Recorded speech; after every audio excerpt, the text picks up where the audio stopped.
perumpamaan kebenaran dan kebatilan. Baik.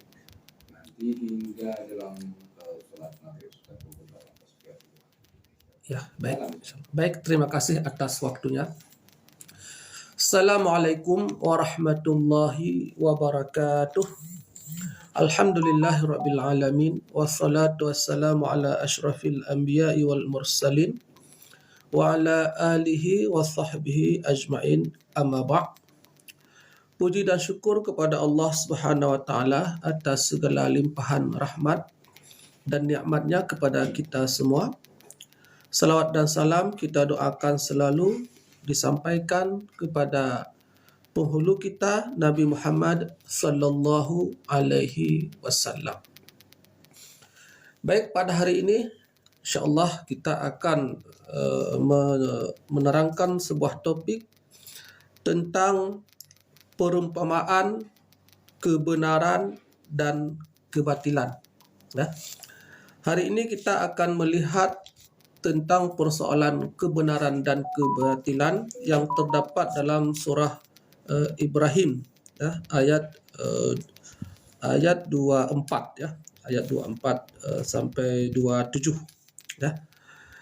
Nah, kebenaran dan kebatilan merupakan seperti satu pasangan positif dan negatif, ya. Karena hidup ini tentu kalau tidak kebenaran, ya kebatilan, ya kan? Apa itu kebenaran? Tentu kalau kita sudah mendapatkan makna kebenaran, kebatilan tinggal kita balik, begitu. Nah, kebenaran adalah sesuatu yang baik.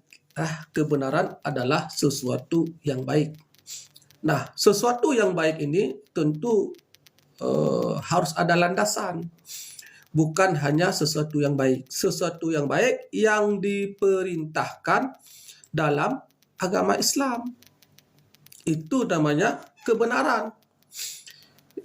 Dalam agama Islam kita harus menyambung lagi yang diperintahkan dalam agama Islam. Karena kalau sesuatu yang baik saja, kebenaran adalah yang baik. Nanti bisa multi tafsir. Akhirnya sesuatu yang dianggap baik oleh manusia itu dianggap kebenaran. Ya. Jadi kebenaran dalam agama Islam adalah kebaikan atau sesuatu yang baik yang diakui baiknya oleh syariat, yang diakui baiknya oleh agama Islam, oleh Allah Subhanahu wa taala dan oleh Rasul. Itu namanya kebenaran. Karena ada orang-orang tertentu yang dia berpikir baik padahal dia telah melakukan kebalikannya, kejahatan, ya. Misalnya kita lihat dalam budaya barat misalnya, mereka melegalkan perkawinan sejenis misalnya, ya. Bahkan mereka akan mengancam negara-negara yang tidak mengizinkan perkawinan sejenis. Kenapa? Karena mereka beranggapan ini sesuatu yang baik, sesuatu yang ada demokrasinya, sesuatu yang hak asasi manusia, sesuatu yang memang itu terpulang, terserah kepada manusia itu sendiri memilih yang mana. Nah, jadi itu baik dalam pemikiran mereka. Nah, kita tidak boleh demikian. Agama ini bukan menurut pemikiran kita. Agama ini bukan pemikiran kita, ya. Bahkan kalau kita ingin lihat jauh, itu pun Rasulullah hanya menyampaikan bukan pemikiran Rasul. Dia menyampaikan wahyu. Jadi kebenaran itu dari mana? Kebenaran itu dari Allah yang disampaikan melalui Jibril kepada Nabi atau Rasul Nabi Muhammad sallallahu alaihi wasallam. Jadi patokannya itu bersumber dari Allah. Nah, sedangkan persoalan yang dianggap baik oleh manusia seperti perkawinan sejenis lah, riba lah ataupun dan sebagainya, ini kalau Allah tidak mengatakan itu baik, kita tidak boleh menganggap itu kebenaran. Nah, kalau tidak benar berarti dia kebatilan. Kebatilan artinya apa? Kebatilan adalah sesuatu yang buruk. Yang buruknya bagaimana? Yang buruk yang dilarang dalam ajaran agama Islam. Sesuatu yang buruk yang dilarang. Bukan buruk dalam pandangan kita. Ya.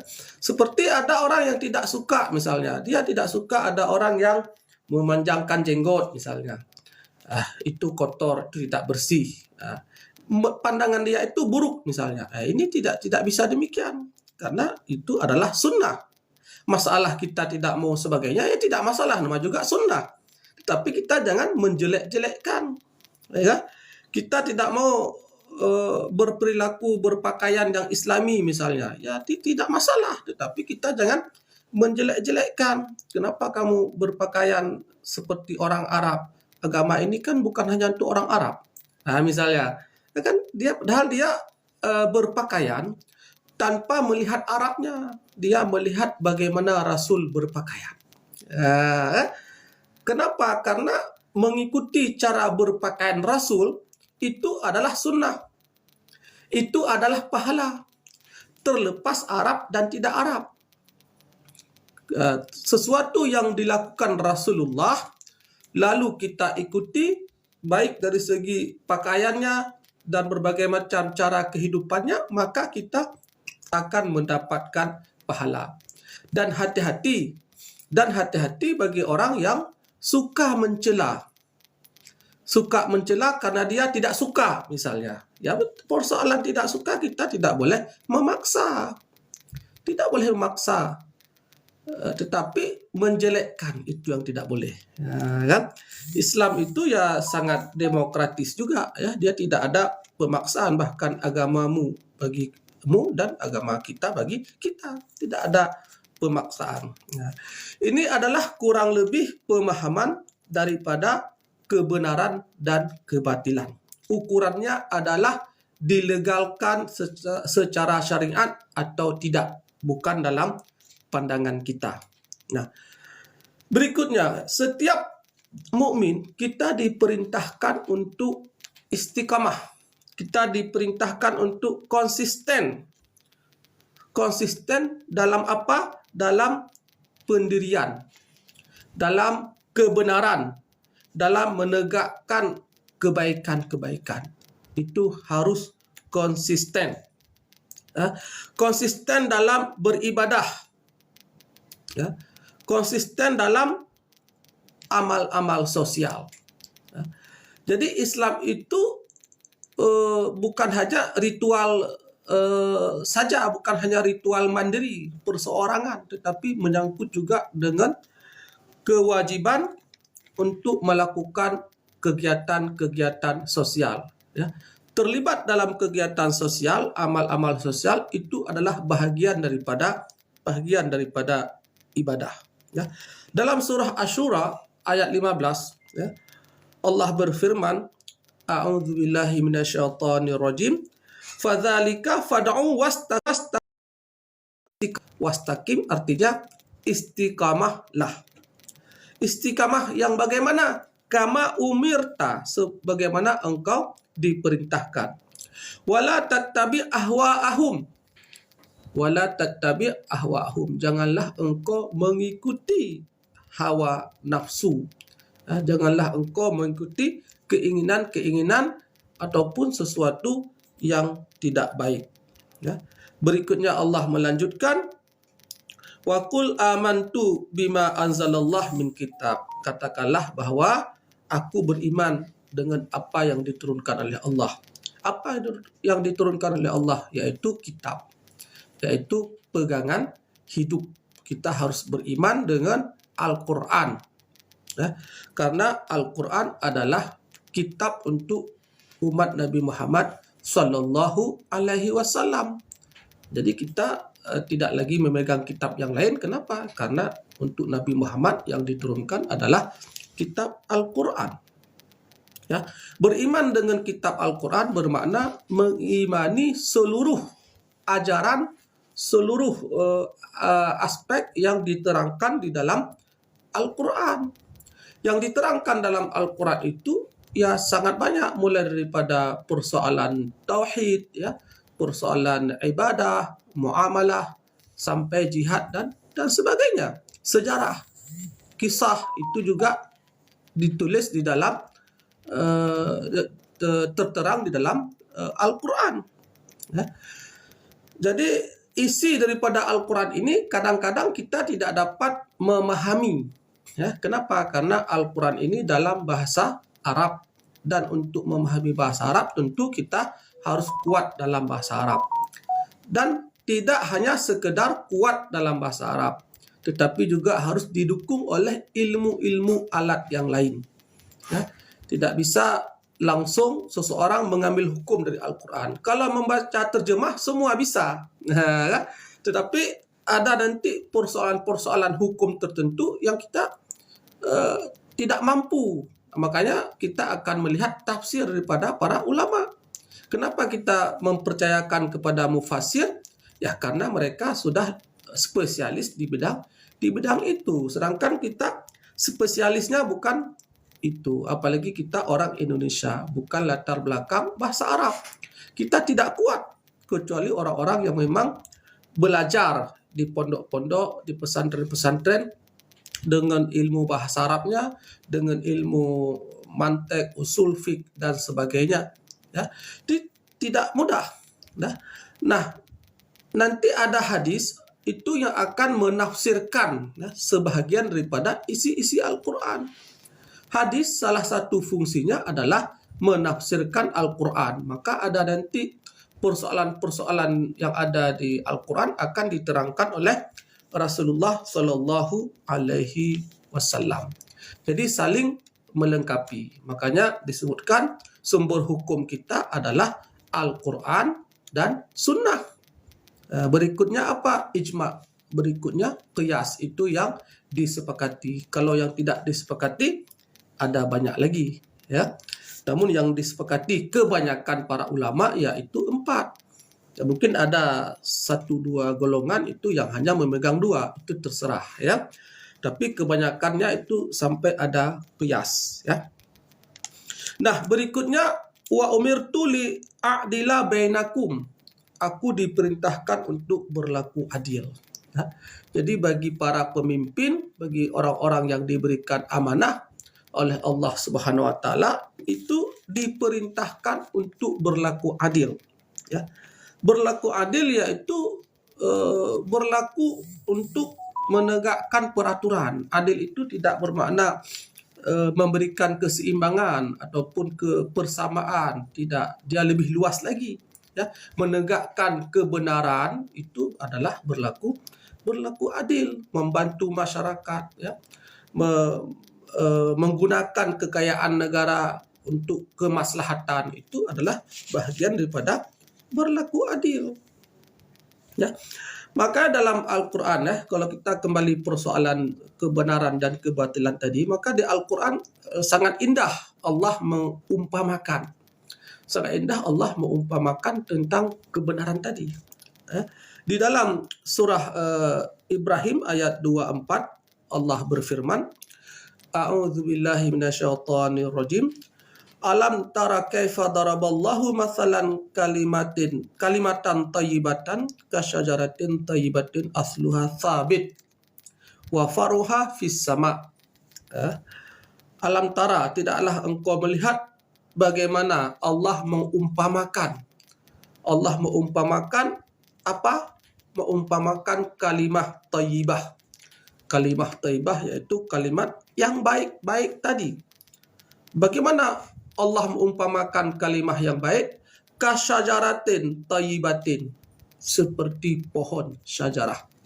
Syajarah pohon, thayyibah baik, atau thayyib baik. Karena ini muannas maka jadi thayyibah, syajarah thayyibah. Kalau rajulun thayyibun, ataupun ya muzakkar sama muzakkar, muannas sama muannas. Bagaimana pohon yang baik itu? Asluha sabit, akarnya itu dia sangat kokoh ke dalam tanah. Wa faruha fis sama, dan cabangnya itu menjulang ke atas atau ke langit. Nah, itu perumpamaan, ya. Kalau kita lihat kenapa Allah mengumpamakan perkataan yang baik itu dengan pohon yang baik. Ya. Kenapa Allah enggak mengumpamakan sesuatu yang lebih kuat kelihatannya, misalnya batu, batu yang besar, kokoh, gitu kan? Kenapa Allah enggak mengatakan yang baik itu seperti batu, ya misalnya, yang sangat kuat, tidak sanggup diangkat, misalnya kan? Nah, tentu ada rahasia di sebalik setiap yang diumpamakan. Ya. Nah, berbeda sekali batu dengan pohon. Coba kita lihat batu. Ya. Batu itu kan sifatnya dia statis, sifatnya dia kaku, sifatnya dia tidak bergerak, kecuali digerakkan. Sifatnya dia begitu saja, kan? Tidak menjulang, tidak tumbuh sampai punya cabang dan sebagainya. Jadi istilahnya kebenaran itu tidak boleh kaku. Ya, kebenaran itu dia tidak boleh kaku seperti batu. Tetapi dia berkembang seperti pohon. Ya, pohon itu terus tumbuh cabang yang baru, terus tumbuh daun. Ya, di mana pertumbuhannya itu adalah memberikan manfaat. Kebenaran itu sejatinya memberikan manfaat seperti pohon. Pohon mengeluarkan buah, batu tidak mengeluarkan buah, ya kan? Jadi pohon itu mengeluarkan buah, di mana buah itu adalah manfaat. Bahkan buah-buahan itu menjadi satu komoditi perdagangan yang sangat luar biasa. Ya, banyak kekayaan orang, bahkan pada level negara itu yang ditopang oleh buah-buahan. Bahkan ada negara-negara tertentu yang sangat menggeluti tentang buah-buahan. Misalnya di Asia ini, Thailand misalnya kan. Thailand ini ya sungguh telah membuat berbagai macam terobosan-terobosan untuk menghasilkan buah yang banyak dan cepat. Ya, dia tidak hanya membiarkan dengan pola-pola lama, hidup sendiri, mati sendiri, tidak. Ya, mereka mencari formula, mencari resep, mencari cara bagaimana setiap pohon itu bisa cepat berbuah. Makanya terkenal di Thailand yang namanya durian misalnya. Maka Thailand itu selalu ada durian. Kalau kita tinggal di Malaysia itu selalu ada durian, tidak perlu tunggu musim. Kita di Indonesia durian itu sudah musim durian, dayak dulu sebelum beli durian. Coba kita di Kuala Lumpur, tiap malam kita pergi pasti ada durian. Tidak ada musim. Tidak ada musim. Ya. Kenapa mereka salah satunya selain ada buah dari Malaysia juga mengimpor dari Thailand. Nah, di Thailand itu ya selalu tumbuh buah-buahan lebat dan banyak dengan berbagai macam jenis timbul, ya. Nah, begitu juga buah-buah yang lain. Mereka misalnya cabai, itu mereka bisa menanam dengan berbuah yang cepat dan sangat banyak dan tahan lama. Bukan hanya beberapa kali panen, berkali-kali, bertahun-tahun panen. Dan sangat banyak. Itu mereka cari formulanya. Mereka cari tekniknya. Artinya sangat besar ya pengaruh buah-buahan itu untuk kebaikan manusia. Kan tidak ada persoalan batu di sini, kan? Jadi kita berbicara pohon itu adalah kemaslahatan, ya. Belum lagi berbicara daunnya. Nah, kalau kita kehujanan di jalan, di mana kita berhenti? Kalau di rumah orang, nanti curiga orang. Kalau ada pohon, kita mesti berteduh di bawah pohon. Kan? Jadi kebenaran dalam Islam itu akan melindungi kita daripada yang tidak baik. Jadi sifatnya kalau kita beragama Islam itu mestinya bermanfaat, melindungi. Kalau sifat kita tidak melindungi, berarti kita tidak pada kebenaran. Ya, tidak mungkin orang yang konsisten dengan agama, tetapi dia kalau orang dekat sama dia rugi orang. Jadi tidak mungkin. Tidak mungkin. Tetapi konsepnya, kalau kita sudah beramal, siapapun yang mendekat dengan kita, itu pasti akan ada kemaslahatan dan kebaikan. Tidak merugikan. Dan kita akan melindungi. Sebagaimana pohon. Ya. Pohon bahkan setelah kita tumbangkan setelah kita potong itu juga masih bermanfaat, ya. Batangnya bisa dijadikan perabotan, dijadikan rumah, jembatan dan sebagainya. Makanya Allah mengumpamakan kebenaran itu dengan pohon, ya, dengan pohon yang sifatnya tidak kaku terus tumbuh. Makanya kalau ada orang Islam yang kaku sekali, itu tidak sesuai, ya. Bagaimana kaku? Itu terlalu kaku dalam beramal agama Islam itu bisa mengarah kepada ekstremisme. Islam itu tidak ekstrim, tidak ekstrim. Islam itu adalah dia mutawasid, wasata, dia itu pertengahan, dia itu moderat. Dia itu tidak saling membenci, tidak langsung menyalahkan. Ya, kan? Perbedaan itu pasti ada dan kita saling menghargai perbedaan. Jadi perbedaan itu bukan untuk saling menyalahkan. Nah, kalau sudah saling ada tipe manusia asal berbeda dengan dia, kamu salah. Ini hati-hati. Ini bukan seperti itu yang diajarkan oleh Islam. Tidak. Biarkan kita berbeda selama akidahnya sama. Bahkan yang bukan akidah yang sama pun kita tidak masalah. Kita bisa hidup berdampingan dengan orang yang bukan Islam di samping rumah kita. Kita bisa membeli pada toko bukan orang Islam. Kita bisa berdagang dengan orang yang juga bukan selain agama Islam. Nah, lalu kenapa kita sesama Muslim ribut? Ya, ada yang satu buat maulid, yang satu tidak buat maulid, yang satu baca kunut, satu tidak baca kunut. Ini tidak perlu diributkan, ya. Jadi kita harus biasa-biasa saja, tenang-tenang saja, ya. Tidak sampai tahap saling menyalahkan. Nah, itu ajaran yang benar. Nah, kesimpulannya bagaimana? Kesimpulannya pohon itu adalah seluruhnya manfaat. Seluruhnya manfaat. Nah, inilah yang Rasul inginkan kepada kita. Di mana Rasulullah bersabda, khairun nas anfa'uhum linnas. Hadis ini yang diriwayatkan oleh Ahmad. Khairun nas anfa'uhum linnas. Sebaik-baik manusia adalah yang bermanfaat bagi manusia yang lain. Ya. Jadi mari kita introspeksi diri. Ya. Selama hidup ini kita sudah bermanfaat kepada siapa? Apakah hanya bermanfaat untuk diri kita sendiri?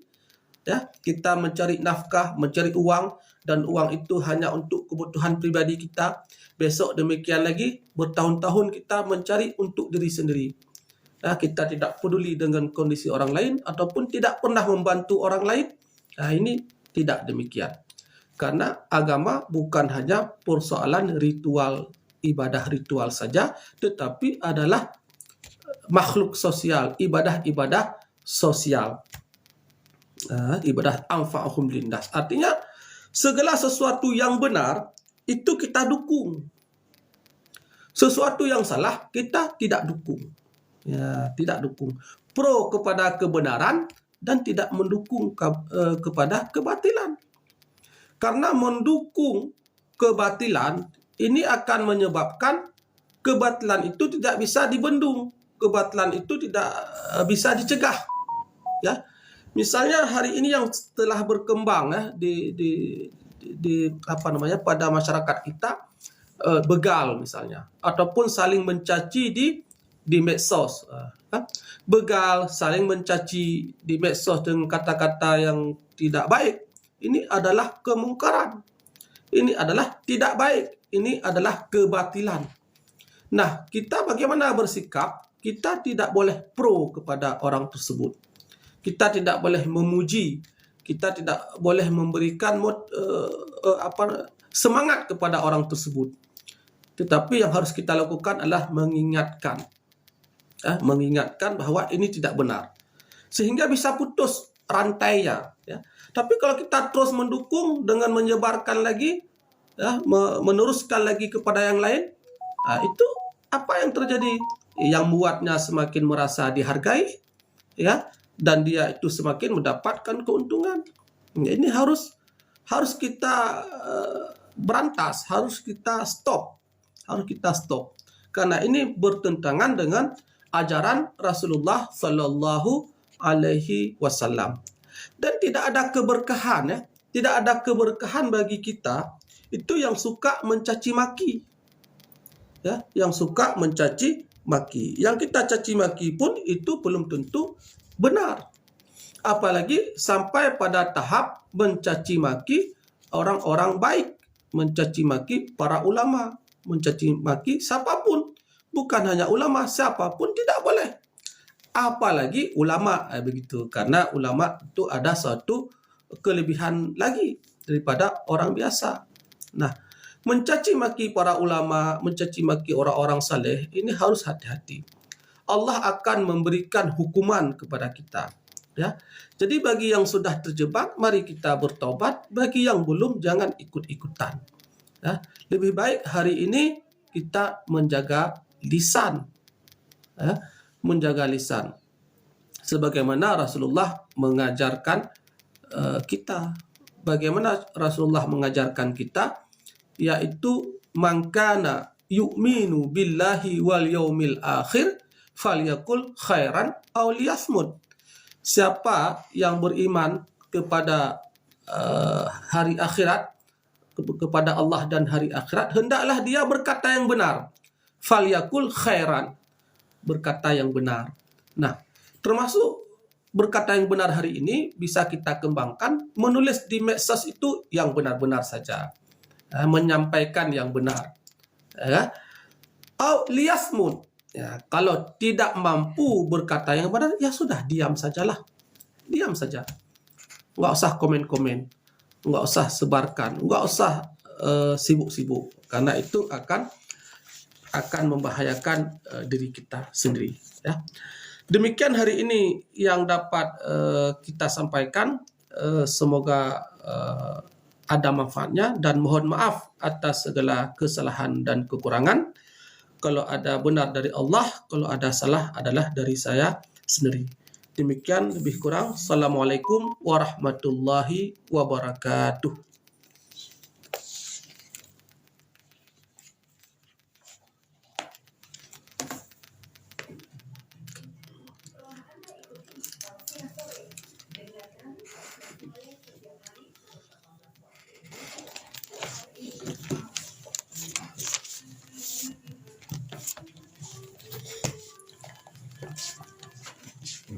Ya.